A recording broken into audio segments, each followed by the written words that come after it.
on this day, the final weekend before the holiday break gets off to a roaring start with news, according to Mark Feinsand of MLB.com, that three-time Gold Glover Christian Walker and the Houston Astros are going to be teammates, agreeing on a deal. Mark joins us on this breaking news report. Mark, there seem to be a lot of kind of fallout stories, aside from the fact that Walker, a premier defender and a big-time bat, is going to Houston. Talk about what's next, the ramifications of this in both Phoenix and in Houston and elsewhere in the major leagues. Yeah, I mean, obviously, this is a huge deal in Houston for the fact that having traded for Isaac Paredes and now signed Christian Walker, that essentially slams the door on a return for Alex Bregman. The Astros had an offer out there that had been reported at 6 years and $156 million. Bregman was waiting. He's obviously looking for more than that.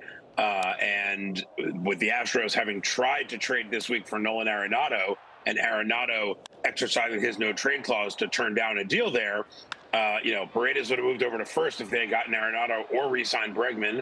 Now Christian Walker takes that first base spot, and you have to assume that means the end of any talks for Arenado or Bregman to come to Houston. Feels like the Astros are working with clock restrictions here, trying to get as much done before things go dark during Christmas week as they possibly can. The Kyle Tucker trade's a big deal. You talk about the compensation package and now Christian Walker signing in Houston. So as the field of available first basemen thins out, we had the news overnight that maybe the Seattle Mariners are making phone calls to trade for a first baseman. Josh Naylor's name has come up. At some point, we're going to run out of chairs at first base. Who else is out there? Who else is in need of a first baseman? Well, obviously, the big fish out there, first base-wise, is Pete Alonso. He's sort of a man without a market at the moment. It appears that the Yankees, who do need a first baseman, are not really in on Alonso at the terms that he's looking for and the length of a deal. The Mariners need a first baseman, as you just mentioned. They don't, I believe, have the money to go sign somebody like Alonso. I think teams are going to pivot looking at shorter-term guys, Paul Goldschmidt, Carlos Santana, the trade market, Josh Naylor, Nathaniel Lowe. Who am I forgetting there? Oh, there's been a lot of talk about Tristan Casas potentially, being involved in a trade with the Mariners. I know the Mariners like him. The Mariners are trying to maybe trade Luis Castillo. There could be a match there at some point between those two teams. So a lot of first basemen out there. The Diamondbacks have to replace Christian Walker. The Yankees have to replace Anthony Rizzo. The Mets are either going to bring back Alonso or have to replace him. They could go with the third base route and move Vientos over to first. So you've got a lot of moving parts, but there are a lot of first basemen out there between free agency and the trade market. It's one position that really hasn't moved. Walker is really the first major domino to fall on the first base market. We're getting word now, Mark, on the terms of the deal with Houston. And according to our colleague John Heyman, Christian Walker and the Astros, $60 million over a 3-year deal. Bob Nightingale credited with the first in that information category.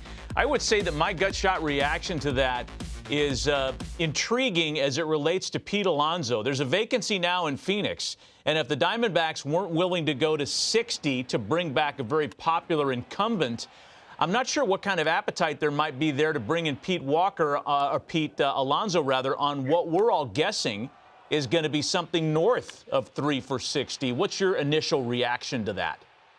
Yeah, I think that's right. And I think you're looking at, that's why there's been talk about a potential reunion of Paul Goldschmidt in Arizona, probably looking for a 2-year deal. I know the Yankees are in on him for sure as well. I think guys like Goldschmidt and Santana, who are not looking for the length of a deal that Alonso is looking at, certainly at the AAV Alonso is hoping for, those are going to be more appealing options for a lot of teams. Alonso, as great as he is as far as his power goes, and he's got more home runs since 2019 than anybody in the majors except for Aaron Judge, he's not a great defensive first baseman. He's 30 years old. People look at him as a guy who could be a DH at some point, and I don't know that you're going to, and his OPS has gone down the last couple of years, so I don't know that you're going to be rushing to give Pete Alonso a 5 or 6 year deal, for $23 to $25 million a year. First base is also a market, and I wrote about this week. First base has not been the market that it's been a decade ago. A decade ago, we saw guys like Joey Votto, Miguel Cabrera, Prince Fielder, Albert Pujols get these deals for $220, $240, $260 million. We haven't seen that lately. The last 10 years, Freddie Freeman and Matt Olson both signed deals in the 160s. I sort of equate it to the running back in the NFL. teams think they can find somebody to play first base. They're not going to pay like they are for a shortstop or a starting pitcher or a center fielder. So Alonso's got a tough market ahead of him, but I think the guys who are looking at shorter term deals will have some success in finding teams to fill those holes. Pretty good analogy there with running backs. This note, the fact that Christian Walker next year, as it stands now, is going to be the second highest paid Astro on the roster, behind only legacied Jose Altuve. And I think it's pretty interesting what this does for the Pete Alonso market. More news before the Christmas holiday week. Christian Walker going to the Astros. Mark Feinsand, thanks for the update. Thanks, Matt.